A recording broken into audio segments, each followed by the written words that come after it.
I bought plane tickets for the entire family, but at the airport, my daughter-in-law announced, "We gave your ticket to my mama. The grandkids love her more." My son agreed. I nodded silently and walked away, and a minute later, I did something that made them beg me to cancel their trip. Friends, before we dive into this story, I have a small request. If you appreciate true life stories and justice, please subscribe to the channel and hit the like button. And write in the comments which city you are listening from. I am always interested to know how far my words travel. Happy listening.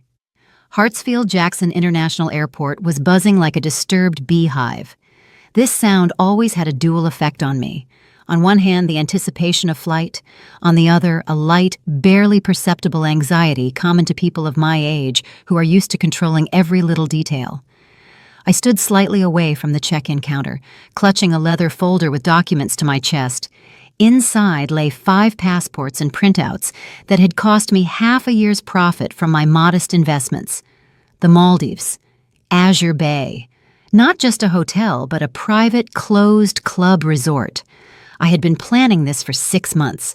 Officially, it was a gift to my grandchildren for the holidays. Unofficially, it was my jubilee. 65 years old. I didn't want feasts, toasts, and the fake smiles of distant relatives. I wanted the ocean, silence, and my family beside me. I paid for everything: business class flights, the seaplane transfer, an overwater villa with a private pool. I wanted Sterling, my son, to feel like a king, and his wife, Valencia, to finally stop complaining about being tired. But now, standing under the cold light of the terminal, I felt the air around us turn heavy, like before a thunderstorm. Sterling stood a few yards away from me, buried in his phone. He shifted nervously from foot to foot, constantly adjusting the collar of his shirt. He was avoiding my gaze. Since the morning, when the Uber Black arrived to pick us up, he had been silent. I wrote it off as travel stress. Men often get nervous before flights, even if they don't admit it. Valencia, however, was behaving differently. She was whispering. She stood next to her mother, Odessa, speaking to her quickly and heatedly, covering her mouth with her hand. Odessa, my son's mother-in-law, a loud, flashy woman who loved leopard prints and gold bangles that jingled with her every movement. Her presence here was a mystery to me. I hadn't invited her. My budget was for 5 people. Me, Sterling, Valencia, and the 2 grandkids, the twins. When Odessa appeared at the terminal entrance with a massive rolling suitcase, I assumed she had just come to see her babies off. That was her style. Create a fuss, cry a little for the road, give a pile of unsolicited advice. But the suitcase was too big for someone just saying goodbye, and hanging on it was a priority tag. Ms. Eulalia Vaughn. Valencia's voice pulled me out of my thoughts. She was smiling, but her eyes remained cold and calculating. She was wearing an expensive cream-colored suit, the very one I suspected that had cost a chunk of the money I transferred to Sterling for business development. "It's time. Check-in is already open." We moved toward the counter. The grandkids, 7-year-old Cairo and Zuri, were running around the suitcases, oblivious to the tension among the adults. I felt a cold knot growing in my chest. My intuition, honed by years of working as a chief financial officer, was screaming, "The deal is dirty. Audit the assets." But I brushed it off. This was family. My son, my blood. The young woman at the counter, impeccably polite in her airline uniform, looked up at us. "Good afternoon. Your passports, please?" I took a step forward, intending to pull the documents from my folder. But Valencia was faster. She deftly wedged herself between me and the counter, as if accidentally pushing me aside with her shoulder. "Here you go," she sang out, laying a stack of passports on the counter. I froze. I saw only 4 navy blue booklets. My passport remained in my folder. The 5th document, which Valencia handed to the employee with a triumphant smile, was Odessa's passport. "Valencia," I said quietly. My voice didn't tremble, but inside, everything collapsed. "You made a mistake. That is your mother's passport. I have mine." Valencia turned to me slowly. Her face adopted an expression of mournful sympathy, the kind used when announcing the death of a distant relative whose inheritance has already been eyed. "Oh, Miss Eulalia, Ma." She addressed me the way she only did when she needed something.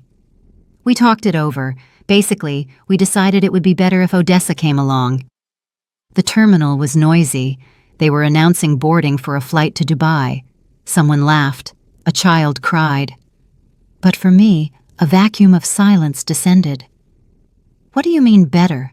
I asked, looking not at her, but at my son. Sterling was still looking at the floor, studying the toes of his expensive loafers.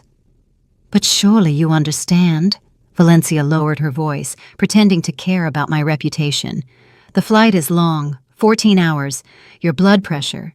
Last month you complained about a migraine, and over there it's the heat, the humidity. Doctors really don't recommend drastic climate changes at your age." "My blood pressure is normal," I stated clearly, "and this is my birthday." "Exactly!" Odessa chimed in, entering the conversation. She adjusted the massive necklace on her neck. "Laylee, honey, why do you need this stress? You'll rest at home, in the quiet, watch your shows, and I'll help with the grandkids. You know, they've gotten so used to me lately. Cairo said just yesterday, 'I want Grandma Dessa to go.'" She was lying. I saw it in the shifting eyes of the twins, who had gone quiet, sensing the conflict. "Sterling." I spoke his name like a final argument, like a demand. My son finally raised his head. In his eyes, I saw what I had feared seeing all my life: cowardice. He was my creation, my project, into which I had poured everything, but somewhere I had made a fatal mistake. He wasn't a man. He was an appendage to his wife's ambitions. "Ma, come on," he mumbled, shrugging his shoulders. "Val is right. It'll be hard on you and Odessa. She's more energetic, and the kids have more fun with her. Don't be offended, okay? We'll bring you a souvenir. It's just going to be better for everyone this way. For everyone." I looked at them. At Valencia, barely suppressing a triumphant smirk. At Odessa, already mentally trying on a swimsuit at my villa. At Sterling, who betrayed me for peace in the bedroom. They had planned it all. They knew I would pay for the tickets. They knew I wouldn't make a scene in a public place. They counted on my upbringing, on my pride, on my habit of swallowing insults silently so as not to air dirty laundry. They thought I was just a wallet with the function of a grandmother. I exhaled slowly. The anger that might have made another woman scream and stomp her feet transformed within me into an icy clarity. It was the same feeling I experienced before shutting down an unprofitable branch. Pity vanished, only accounting remained. "I understand," I said calmly, so calmly that Valencia even blinked in surprise. I opened the folder and took out the printouts: hotel reservations, transfers, insurance, the entire package of documents without which their trip would just be a walk around the airport. "Here are the vouchers." I placed the papers on the counter next to Odessa's passport. "Since you've decided everything, I won't get in the way." "You're a miracle, Ma."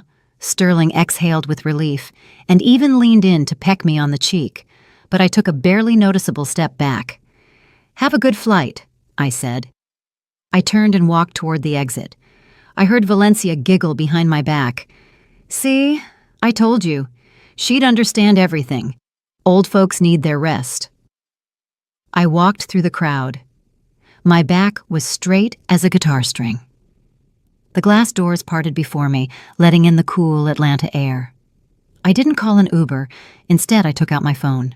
In my contacts, I found a number I hadn't used in about 3 years. "Mr. Abernathy, personal banker." Call. "Ms. Vaughn?" A surprised, slightly raspy male voice answered. "Didn't expect this. Glad to hear from you." "Hello, Julian," I said, watching another airliner take off into the sky above ATL. "Do you remember we discussed the golden parachute protocol in case I decided to abruptly change the family asset management strategy?" "Of course I remember, but you said that was an extreme measure." "The time has come, Julian. Initiate the protocol." "Yes, immediately. They are going through passport control right now." I ended the call and smiled for the first time in that hour. Truly smiled. I didn't go home. Instead, I went up to the second floor of the terminal, to that bar with panoramic windows where business people usually kill time before long trips. I took a table right by the glass. From here, the airfield was in full view, a huge mechanism gridlocked with lights where every screw knew its place. Unlike my family.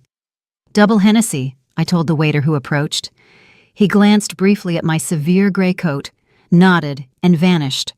I watched as the huge jet, carrying my son, my daughter-in-law, and her triumphant mother, slowly taxied to the runway. They were probably already unfastening their belts, anticipating champagne. Sterling most likely stretched his legs into the aisle. He always did that, believing rules were written for economy class. The waiter placed the snifter before me. The amber liquid swayed, catching the glint of the airfield lights. I took a sip. The warmth spread through my chest, but didn't melt the ice crystal that had formed there half an hour ago. I took out my phone. The screen lit up, reflecting in the glass. The Private Capital app loaded instantly, greeting me with a black minimalist interface. For years, I lied to myself. I called it support, a startup, help for a young family. I let Sterling think his consulting firm was a successful business. But the only client of that firm, in essence, was me. I ran fictitious consultations through his accounts, paid for non-existent reports, just so he would feel like a man, a provider. His platinum card was linked to my main account. He never saw the real bills for the apartment, for the Grandkids private school, for the lease on his black SUV. I wasn't a mother. I was an ATM with a heartbeat. And today, this ATM decided to close for maintenance. My finger hovered over the Family Access Management icon. 2 names were listed there, Sterling Vaughn and Valencia Vaughn. The limits were set to unlimited. I chuckled. What irony. Boundless love converted into unlimited credit, and they decided it would always be this way. I pressed Edit. Field. Credit limit. I erased the infinity symbol and entered a single digit, 0. Then I went to the current transaction section. There it was, the largest sum for today, $25,000. Resort prepayment. The payment went through 2 hours ago as a gift to family. In banking terminology, this meant I was voluntarily covering the expenses of third parties. I pressed the Dispute Transaction button. In the drop-down menu of reasons, I selected Unauthorized Overdraft, Expense Classification Error.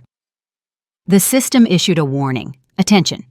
Changing the category will result in the immediate revocation of the bank's guarantee obligations to the merchant. The amount will be billed to the additional cardholder as a personal debt. Are you sure? I looked out the window. The plane lifted off the ground, carrying them to the paradise they had stolen. Yes, I said aloud, and pressed Confirm. The screen blinked green. Changes accepted. Link to additional cards severed. I knew what would happen next. I could see it as clearly as if I were sitting in the adjacent seat. Somewhere up there at 30,000 feet, a flight attendant in a red uniform with a practiced smile was rolling a cart with drinks. In business class, alcohol is included in the price, but Sterling always loved ordering something special that wasn't on the menu, just to show off. "A bottle of Cristal, please," he probably said, casually extending that platinum card. Valencia was likely already taking a selfie with a glass, and Odessa was loudly admiring the service, glancing at the neighbors. The flight attendant inserted the card into the terminal. A second of waiting. Sterling smiled, anticipating the first sip of freedom from maternal supervision. The terminal would have beeped, short and nasty. Red indicator. "I apologize, sir." The flight attendant's voice became a bit drier. "Transaction declined. The terminal writes, card confiscated. Lost." "That's nonsense." Sterling must have laughed, waving it off casually. "The chip got demagnetized. Try again. Or enter it manually. It's unlimited." She tried again. Same result. "Sir, the bank is blocking the transaction. We need another form of payment." The smile slid off Sterling's face. He probably frowned, feeling the other passengers starting to look at him. He reached into his wallet, pulled out the second card, the reserve one I gave Valencia for household expenses. "Try this one." The flight attendant took the plastic. Waiting again. Beep again. Decline. "Sir, insufficient funds." "This is a bank error." Sterling's voice cracked into a squeak. I'm going to complain. I have millions in there. Unfortunately, sir, I cannot provide you with the service. The flight attendant took the bottle back onto the cart. And I will have to ask you to pay for the already opened snacks in cash, otherwise upon arrival, the police will meet us.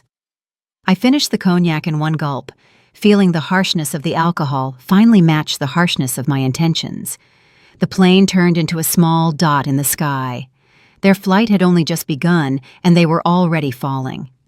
I paid for the cognac in cash, leaving a generous tip, and headed for the airport exit. My phone was silent. There was no signal on the plane, giving me a few more hours of blissful silence. I got into my car, which I had left in long-term parking, and drove slowly toward the city. The interior smelled of leather and my perfume, but I sensed the phantom smell of tropical humidity and salt. I knew what was happening on the other side of the world. At Valana International Airport in Malé, they landed. Sterling, Valencia, the kids, and Odessa stepped out of the cool cabin into the stifling, enveloping heat of the Maldives. After the incident with the cards on board, their mood was likely spoiled, but not destroyed. Sterling, the master of self-deception, convinced himself and his wife that it was just a technical glitch, some error in the bank's security system that I would, of course, fix as soon as I saw the missed calls. They went through passport control and headed to the transfer desk for the Azure Bay Hotel. Usually, guests of this level are met with iced towels soaked in lemongrass and fresh coconuts. The captain of the private boat in a snow-white uniform should have personally taken their luggage. But this time, the captain stood with his arms crossed over his chest, looking not at them, but at his tablet. "Mr. Vaughn?" he asked, not even trying to fake a welcoming smile. "Yes, that's us." Valencia tried to slip forward, adjusting her wide-brimmed hat. "We had a terrible misunderstanding on the plane, but we are so glad to finally—" "Your reservation is canceled," the captain interrupted her, not looking up. A pause hung in the air. The noise of arriving tourists, the lapping of water against the pier, everything suddenly became deafeningly loud. "What do you mean canceled?" Sterling tried to give his voice authority, but it came out pathetic. "Do you know who my mother is? Eulalia Vaughn. The owner of the primary account, Madame Eulalia, revoked the authorization 40 minutes ago." The captain finally looked at them. In his gaze, one could read the weariness of a man who had seen too many rich loafers whose credit cards suddenly turned into pumpkins. "I cannot take you on board. The boat is only for guests with a confirmed reservation." Valencia flushed. Her face went splotchy red, contrasting with her white linen dress. "You have no right," she shrieked, attracting the attention of the line. "I will sue. This is arbitrary. We are with children. You are obligated to take us." "I am obligated to follow the bank and hotel instructions, ma'am," the captain cut her off. He turned to the next group of tourists, smiled at them in a way he hadn't smiled at Sterling a minute ago, and gestured for them to board. "Please, welcome to paradise." Odessa, who until this moment had been silently fanning herself, suddenly groaned. "Oh, I feel faint. Val, do something. My heart is going to stop. And where is this damn boat? I'm not going to stand here in the heat." Sterling was frantically poking at his phone screen. "Mama isn't picking up," he hissed in panic. "It's ringing, but she's not answering." "She's doing it on purpose." Valencia angrily kicked her suitcase. "The old witch just decided to play on our nerves. She's offended that we didn't take her." "Whatever. She'll pout for a bit and turn the money back on. She'll get bored without us in an hour." Sterling wiped sweat from his forehead. "Okay, stay calm. It's just a glitch or her whim. We'll get to the hotel ourselves and sort everything out at the reception. The manager knows me." He looked around, searching for an alternative. The luxurious speedboats of other hotels were departing one after another, whisking away happy tourists. For them, only one option remained. "Over there." Sterling pointed to a shabby pier off to the side, where locals and backpackers were crowded. "Water taxi." This wasn't a high-speed boat with air conditioning and champagne. It was an old ferry smelling of diesel and fish. Wooden benches, peeling paint, and cramped quarters. "I am not sitting in that," Odessa declared, scrunching her nose in disgust. "We have no choice, Mama," Valencia barked at her. Get in or stay at the airport." They loaded onto the ferry under the scorching sun. Valencia broke a nail trying to drag her mother's heavy suitcase on board because porters weren't provided here. The grandkids whined, demanding water and a bathroom. Sterling sat squeezed onto a hard bench, praying that no one he knew would see him in this tub. An hour and a half of shaking over the waves. Sprays of salt water flew into their faces, ruining Valencia's blowout and Odessa's makeup. When the ferry finally docked at the technical pier of Azure Bay, far from the grand entrance, they looked like shipwreck survivors. They were met not by a welcoming committee with drums, but by the hotel manager, Mr. Rashid. He held a folder, and his demeanor was strictly business. "Mr. Vaughn," he nodded dryly, "we didn't expect you on this flight, but since you've arrived—" "Rashid!" Sterling rushed to him like a lifeline. "Thank God! There's some monstrous mistake with the bank. Mama mixed something up. Give us the keys to the villa. We'll check in, shower, and then I'll settle everything with the payment." Rashid didn't even move. He opened the folder and took out a sheet of paper. "I'm afraid that is impossible, sir. Since the corporate club member, Miss Eulalia Vaughn, is not personally present at check-in, the conditions of your reservation are void. The friends and family discount is no longer valid." "What?" Valencia froze. "What difference does it make if she's here or not?" "A huge difference, madam. It is a condition of the contract.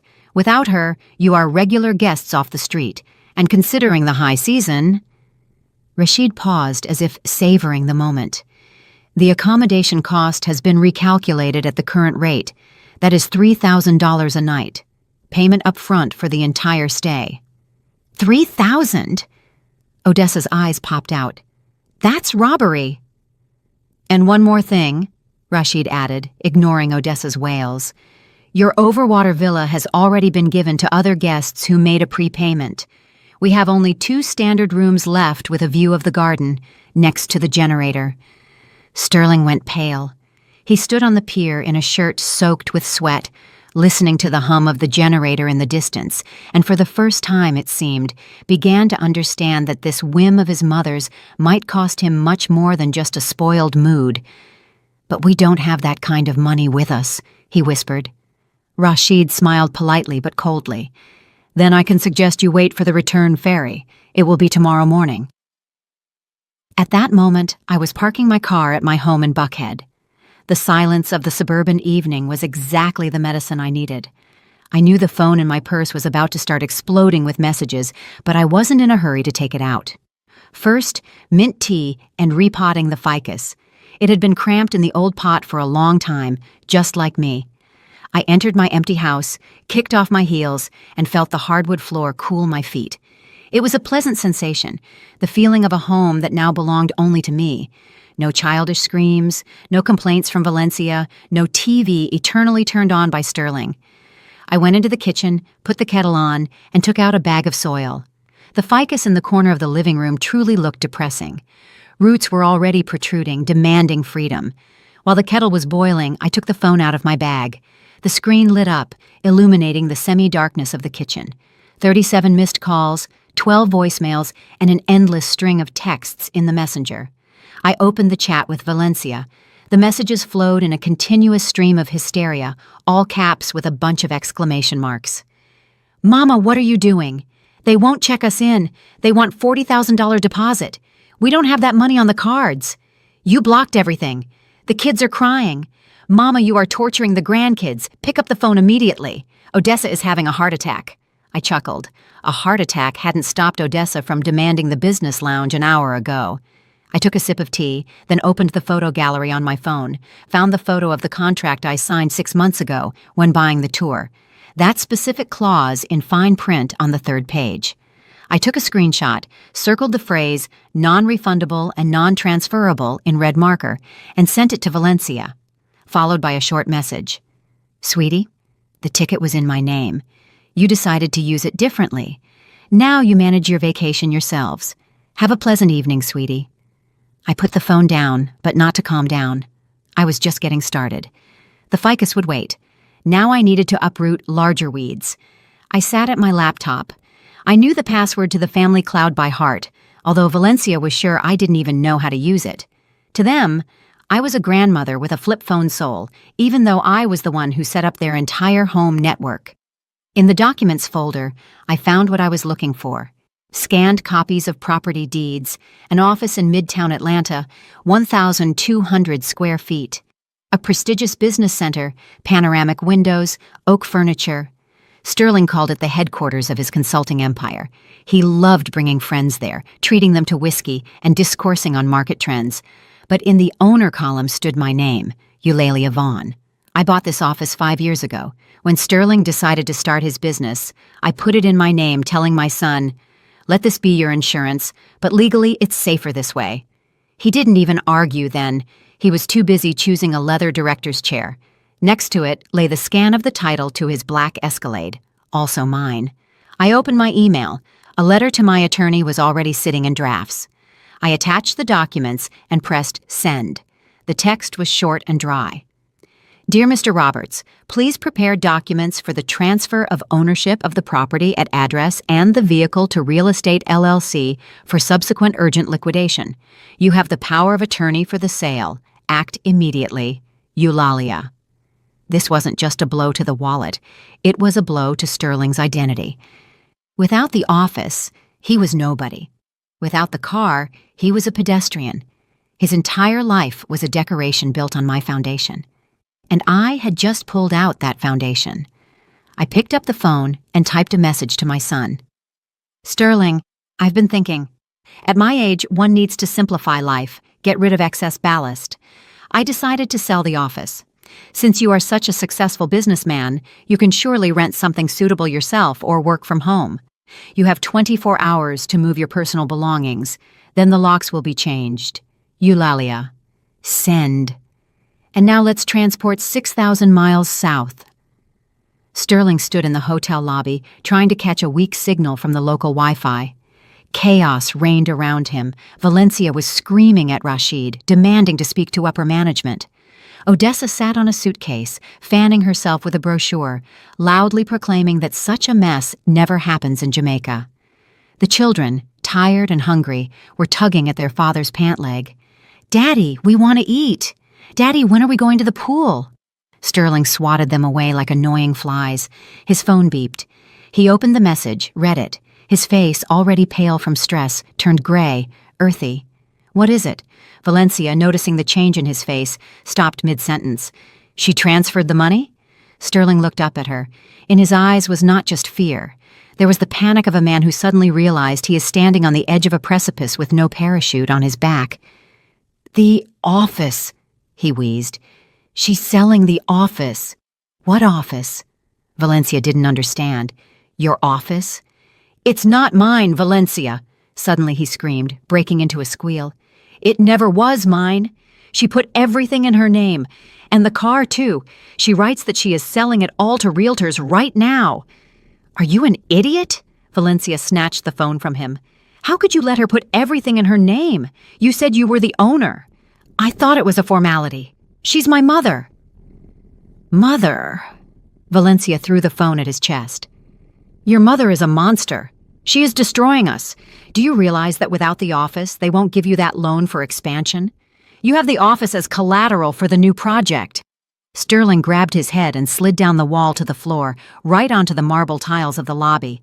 "If she sells the office, the bank will demand early repayment of the loan. And he gulped. "I have a cash gap there. They'll declare me bankrupt." Odessa, hearing the word bankrupt, stopped fanning herself. "So," she said, getting up from the suitcase. Her voice suddenly became hard and businesslike, without any baby talk. "That means there is no money, and there won't be any." "Mama, wait!" Valencia rushed to her husband. "Call her. Call and beg. Say anything. Get on your knees. Record a video. Let her stop the sale." Sterling pressed the call button with trembling fingers. The rings were long, drawn out. I looked at the screen of my phone lying on the kitchen table. The name Son blinked on the display. I sipped my tea. It was delicious. Earl Grey. I didn't answer. Let him suffer. Let him realize. The lesson had only just begun. The phone fell silent, but only for a second. to explode with a new trill. I looked at the screen, feeling something inside me finally turn to stone. Valencia called, then Sterling again, then an unknown number, evidently Odessa. I turned off the sound, flipped the phone screen down, and returned to repotting the ficus. Hands in the earth, the smell of dampness and peat. This was soothing. It was creative work, unlike what I'd been doing for the past 20 years, raising parasites. Meanwhile, on the other side of the world, paradise was finally turning into hell. They had been sitting in the lobby for 3 hours. The air conditioners were working at full power, but it didn't cool the atmosphere. Sterling sat on the floor, head in his hands. Valencia paced the space from the check-in counter to the exit, furiously clicking her heels. "We can't sit here forever," she yelled, stopping abruptly in front of her husband. "Do something. Are you a man or a rag?" "What am I supposed to do, Valencia?" Sterling looked up at her with red, inflamed eyes. "My card is in the negative. The office is being sold. Mama isn't picking up." At that moment, Rashid approached them. His patience seemed to have run out along with the workday. "Ladies and gentlemen," his voice was icy, "the lobby is closing for nightly cleaning. You will have to leave the premises." "Where will we go?" shrieked Odessa. "Into the street? At night? With children? You are animals!" "I can call the police if you refuse to leave voluntarily," Rashid replied calmly, "or you can pay for the rooms." "We don't have money!" Sterling barked. "Then," Rashid pointed to the exit, "the public beach. There are benches there." This was the end of the illusion, the end of the beautiful life. They walked out into the stifling tropical night. The humidity immediately clung to them like wet cotton. Mosquitoes, usually poisoned on the hotel grounds, felt like masters here beyond the perimeter. Odessa, that beloved grandmother, suddenly stopped and threw her handbag onto the sand. "This is all your fault." She poked a finger at her daughter. "Let's take Mama. Let's save on the ticket. It's bad for the old lady to fly anyway. You saved money. Now we are bums in the Maldives." "Me?" Valencia choked with indignation. "You whined for a week yourself. Oh, I want to go to the ocean." "Oh, warm my bones. You yourself suggested taking her ticket. She's old, she won't understand." "I suggested it? You snake!"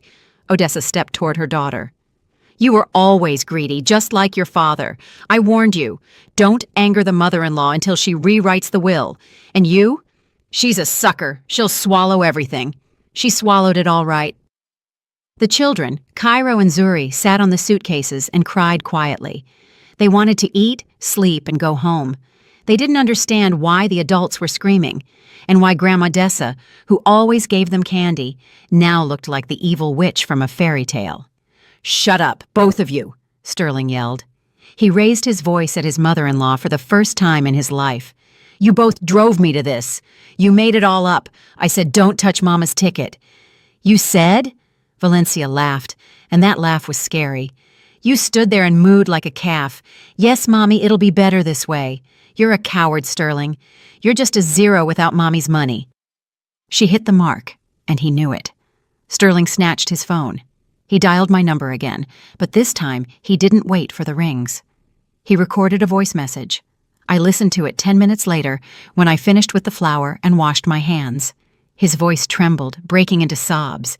In the background, the sound of the surf and Valencia's hysterical screams were audible. "Eulalia, Mama, Mommy, please forgive us. We are idiots. We understood everything. We have nowhere to sleep. The kids are hungry. Odessa, she just lost her mind. She's screaming at Valencia. Mama, I beg you, unblock the cards. At least for food, at least for return tickets. We'll come back, and I'll work it all off. I swear.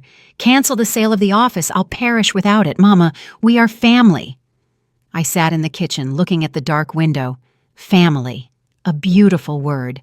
I pressed the call button. He answered instantly as if he was holding the phone to his ear. "Mama, Mama, thank God, did you hear? Did you forgive us?" "Hello, Sterling." My voice sounded cheerful, even merry. "Why are you whispering?" "I walked away so they wouldn't hear. Mama, it's hell here. Put everything back, please." "Put back?" I pretended to think. But son, you said yourself at the airport, the grandkids love Odessa more. Doesn't Grandma's love keep you warm? Won't she feed you? Mama, don't mock me. Odessa, she's a monster. She only thinks about herself. Really? I was sincerely surprised. And it seemed to me she was the ideal grandmother. Energetic, fun, not like me, old and sick. By the way, Sterling, I can't talk long right now. Why? Are you busy?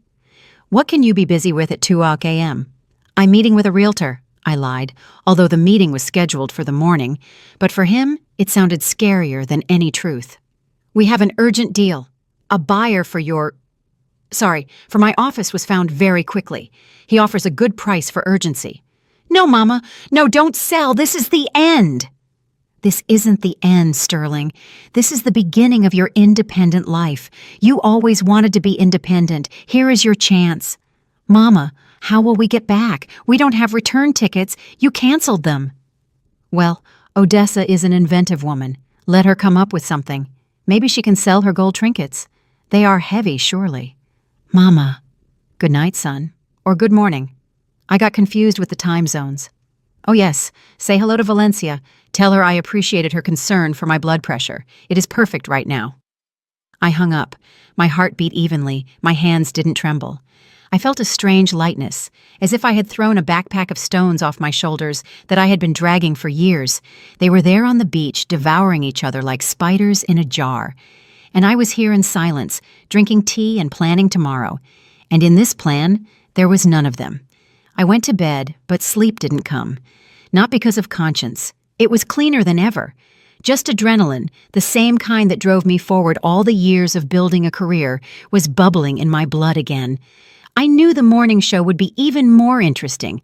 Did they stay on the beach? Of course not. Pride is pride, but mosquitoes and dampness quickly knock the arrogance out of you. They found the cheapest motel in the airport area, a dirty flop house with a fan instead of air conditioning and roaches the size of a finger. I found out about this because Sterling sent me a photo of their dinner. Styrofoam cups with hot water and instant noodles. In the background, on a sagging cot, sat Odessa with the expression of a deposed empress. In the morning, at exactly 9 a.m., my phone rang. Video call. Sterling. I accepted the call. I was sitting in my favorite armchair in a silk robe with a cup of freshly brewed coffee. Light jazz music was playing in the background. On the phone screen appeared a picture that would make any maternal heart tremble. Any, but not mine. Not today. Sterling looked terrible, unshaven with bags under his eyes and the same wrinkled shirt. Next to him, squeezing into the frame, sat Valencia. Her face was swollen from tears, but her eyes burned with an angry, determined fire. Ms. Eulalia, Valencia began, not even saying hello. Her voice trembled, but she tried to keep her composure. We need to talk seriously, without emotions. I'm listening. I took a sip of coffee, demonstratively enjoying the aroma. Look at this. Valencia jerked the camera, showing the room. Peeling walls, a dirty floor, a narrow window with bars. These are inhumane conditions. The children are sleeping on one mattress with us. Cairo has a rash from bites. Do you understand what you are doing? You are not punishing us. You are punishing your grandchildren. I am not punishing anyone, Valencia, I answered calmly. I simply stopped paying for your banquet. You are adults. You chose to fly without me yourselves. You decided who would fly yourselves. Now you are deciding where to live yourselves. This is called responsibility. Responsibility? She shrieked, losing control. This is cruelty. You are a sadist. How can you be so heartless? We are family. Family? I put the cup on the table. The clink of porcelain against wood sounded like a gunshot. Valencia, let's talk about math. I love numbers. They, unlike you, never lie. I took a notepad from the table in which I made notes last night. I calculated here, I continued, looking straight into the camera, into her dilated pupils. Over the last 10 years, I invested $2 million in your family. Apartment, cars, vacations, clothes, kids' tuition, Sterling's business. $2 million. Sterling pulled his head into his shoulders. Valencia opened her mouth, but I didn't let her get a word in. In the investment world, Valencia, This is called a loss-making asset. I invested, hoping for dividends. Not in money, no. In respect, in love, in care. And what did I get? We gave your ticket to Mama. 0 yield.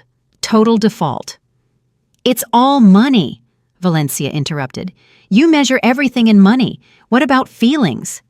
Feelings? I chuckled. Okay, let's talk about feelings and your care. Sterling, do you remember that account we opened 3 years ago? The rainy day fund. You transferred $500 there every month from the money I gave you for development. Sterling blinked. Well, yeah, it's untouchable. For the kids' college. Untouchable, you say? I shifted my gaze to Valencia. She suddenly went so pale she began blending with the peeling wall of the motel. Valencia, maybe you can tell your husband where that fund is right now? I don't understand what you're talking about, she babbled, looking away. Don't understand? I took another sheet of paper. Bank statement, last transaction, 2 weeks ago, $4,000. Louis Vuitton store, Lenox Square. Silence hung in the motel room. Even through the screen, I felt the air thicken. Sterling slowly turned his head toward his wife. Valencia. His voice was quiet, terrifying. You took money from the kids' account? Sterling, listen. She began backing away, bumping into the iron bed. I just borrowed it. I needed status. You want me to look dignified yourself? I wanted to buy those suitcases so we would fly to the Maldives beautifully. Suitcases? Sterling jumped up. You bought suitcases with college money? The very suitcases that are lying in this hole right now? It was an investment, she screamed. In our image. Image? Sterling grabbed his hair. We are eating ramen, and you have suitcases worth $5,000? And you? Valencia went on the counterattack, like a cornered rat. You haven't earned a single dime yourself. You live on Mommy's handouts. You're a gigolo, Sterling. I'm a gigolo? Why you? I watched this with the cold curiosity of an entomologist. The masks were torn off. The loving wife turned out to be a thief. The caring mother spent the children's future on rags. And my son finally saw who he was sharing a bed with. Stop it, I said quietly, but they fell silent. Sterling, I addressed my son, now you know the truth. Your wife steals from you. Your mother-in-law despises you. And I am closing up shop. I am canceling all powers of attorney. I am closing all accounts. No more infusions. Survive on your own. Mama, wait! Sterling rushed to the phone. His face was distorted with despair. I'll divorce her. I'll fix everything. Just get us out of here. Whether you divorce or not is your business, I answered. But I won't give money. You have hands, feet, and a head. Come up with something. You are a businessman. I reached for the end call button. And one more thing, Sterling, I added finally. Ask Valencia where the rest of the sum is. There should have been more than the suitcases cost. Valencia froze. Her gaze darted to the corner of the room, where on a chair covered with a newspaper, Odessa sat.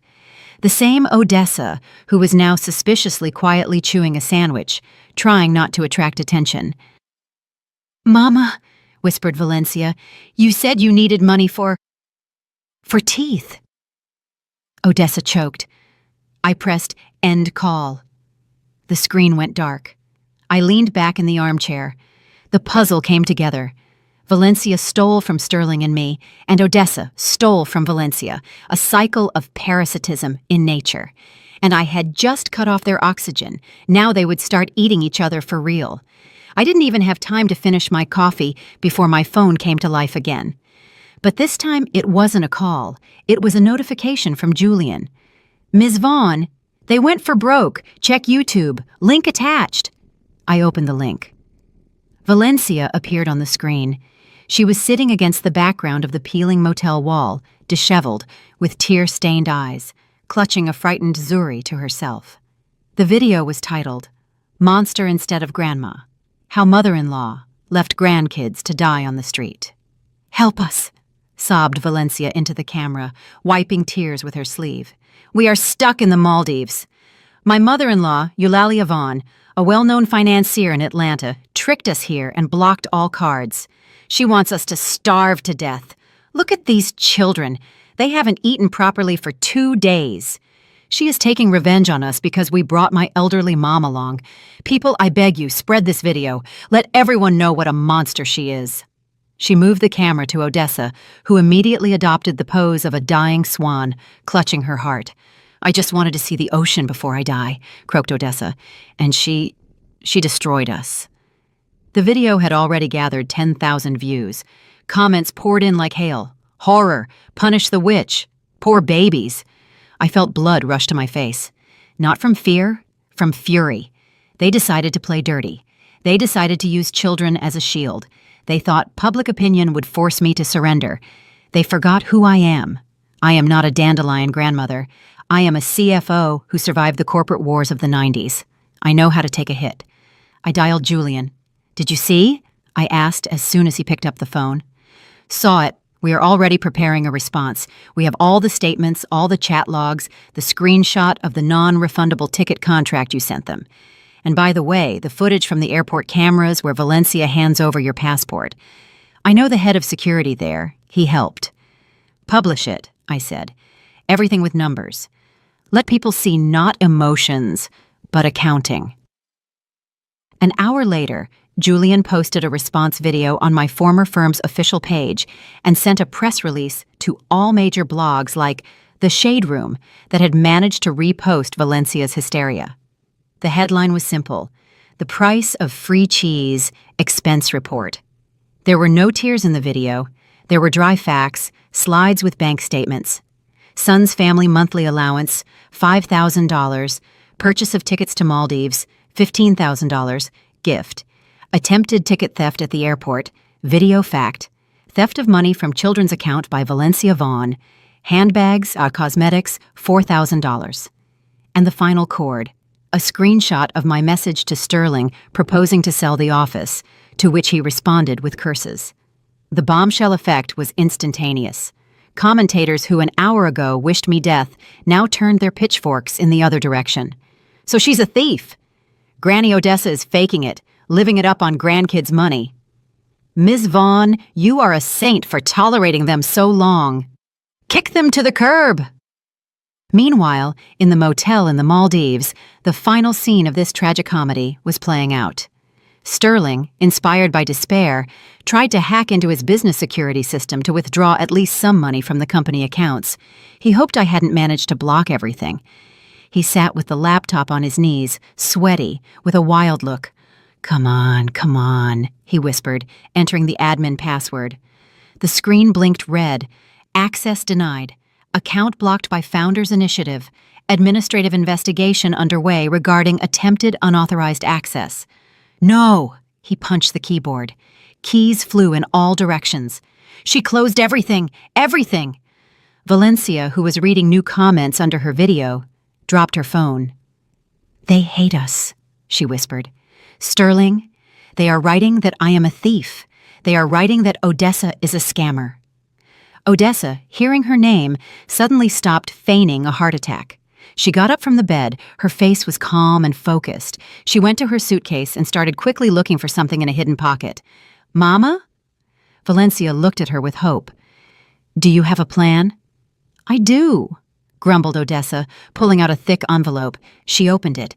Inside lay a stack of $100 bills, a thick, hefty stack, the very money Valencia had borrowed from the kids' fund and given to her mother for safekeeping, plus what Odessa had saved over years of living at my expense. "Money!" Sterling's eyes lit up. "Odessa, you saved us! How much is there? Enough for tickets for everyone?"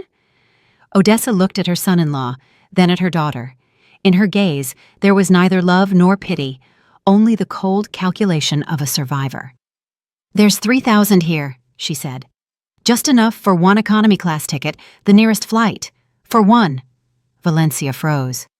"Ma, but there are 5 of us. We'll buy for the kids." "No," Odessa interrupted her. She zipped up her purse and hid the envelope in her bra. "You'll buy for the kids yourselves. You are young, you'll earn it. And I am an old woman. It's bad for me to worry.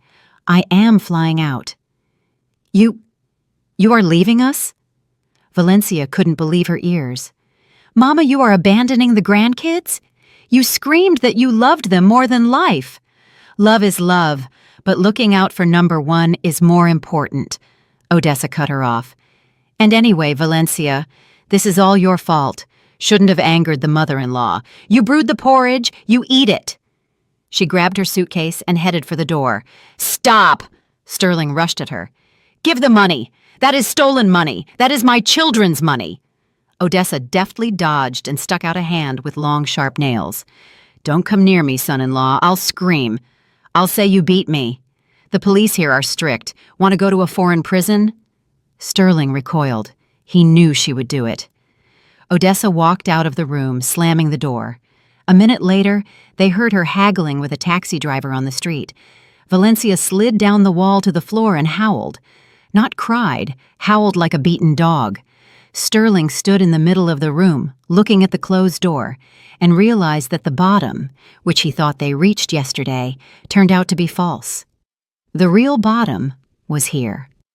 They were left alone, without money, without housing, with a disgraced name, and with two hungry children who looked at their parents and for the first time in their lives saw them for who they really were, weak, pathetic, and betrayed by those they considered their support.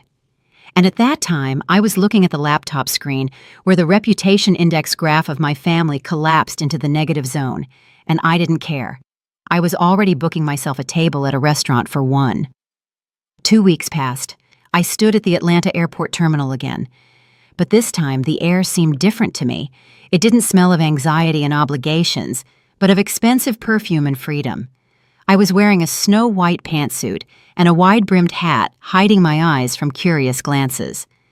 Next to me stood not a brood of capricious relatives, but a neat carry-on suitcase. I waited not at the economy class check-in, but in the Delta Sky Club, where they served chilled champagne and canapes. Around me sat similar women, silver travelers, a club I found by chance, browsing the internet that very evening of reckoning. Independent, accomplished, free from family anchors. We were flying to Tuscany for wine tasting and painting lessons. My phone beeped. I took it out of my purse, a message from Sterling. Happy birthday, Mama. Sorry it's late. We are home. I didn't open the chat fully. I knew what was next. Complaints, excuses, requests. I knew their history in detail from Julian, who monitored the situation to ensure my name would no longer be tarnished. They returned 3 days ago. They had to take a loan from some shady payday lender at insane interest rates because normal banks refused Sterling due to a ruined credit history. Thanks to me and my administrative measures, they bought the cheapest tickets with 3 layovers, flew for 2 days, slept in airports on the floor. Now they lived in a rented 2-bedroom in Stone Mountain. My house, that big, bright one where everyone had their own room, was listed for sale, and a buyer had already put down a deposit. I transferred the money from the sale to my Swiss pension fund. Valencia got a job as a receptionist at a beauty salon, not in Buckhead, but somewhere on the outskirts. She had to file off her manicure. Sterling, my successful businessman, worked as a sales associate at a firm installing windows. He had to learn to talk to people not from a position of power, but from the position of, the customer is always right. It was a cruel but necessary school. Odessa? Oh, she safely flew back to Atlanta, locked herself in her apartment, and changed the locks, declaring to her daughter over the phone that she wouldn't let losers on her doorstep. She spent the money stolen from the Grandkids on a spa retreat in Florida. I looked at my son's message. My finger hovered over the reply button. What could I write to him? Thank you? I'm glad. How are things? Any answer of mine would become a thread for them, a hope, a chance to latch on again. I pressed power off. The screen went dark, reflecting my face. Calm, without wrinkles of worry on the forehead. Eulalia Vaughn. An elegant lady with a glass in her hand approached me. This was Helena, the organizer of our trip. Boarding announced. Are you ready? Ready, I smiled, rising. We walked down the jet bridge, and every step resonated in me with the ring of victory. I didn't just save money by canceling that trip. I didn't just teach ungrateful children a lesson. I made the most important investment of my life. I bought myself back. I bought back my right to silence, my right to respect, my right to spend what I earned on what brings joy to me, not to those waiting for my death. The plane gained altitude. I looked out the window as Atlanta turned into a patchwork quilt stitched with threads of highways. Somewhere down there, in one of the gray boxes, my son was currently eating reheated soup and thinking where to get money for the next loan payment. Perhaps he was angry at me, perhaps he hated me, but for the first time in his life, he was living his life. And maybe someday, in a year or 5, he will understand that this was my most valuable gift to him, the gift of reality. The flight attendant approached me with a tray. "Champagne, ma'am?" "Yes, please," I nodded. I took the glass. Bubbles played in the sunlight breaking through the clouds. That trip to the Maldives was supposed to cost me $50,000 and a heap of nerves. This ticket to a new life cost me just one tough decision, and it was the best deal of my career. I took a sip. Ahead was Italy. Ahead was life, and it belonged only to me. That's the story, dear friends. Harsh, undoubtedly. Fair? Well, here opinions, I am sure, will be divided. Some will say that Eulalia Vaughn acted too cruelly, abandoning her own kin, including small grandchildren, in a foreign country without a dime. After all, children aren't guilty of their parents' greed, right? Can such a lesson be justified when the innocent take the hit? On the other hand, many of you surely applauded her decision. How long can one tolerate a consumerist attitude? How long can one be an ATM for grown, healthy adults who are not only ungrateful, but openly despise the giving hand? Eulalia didn't just close her wallet. She returned responsibility for their own lives to them. Isn't that the essence of parenting? Even if belated. Did you like the story, and which city are you listening from? Let's meet in the comments. If you like the story, you can support me by sending a super thanks so I can keep bringing more stories like this. Thank you so much for your sweet support. I'm looking forward to your comments on the story. On the screen, you can see 2 new life stories that I highly recommend. There's so much more on my channel. Don't forget to subscribe. See you in the next life story with love and respect.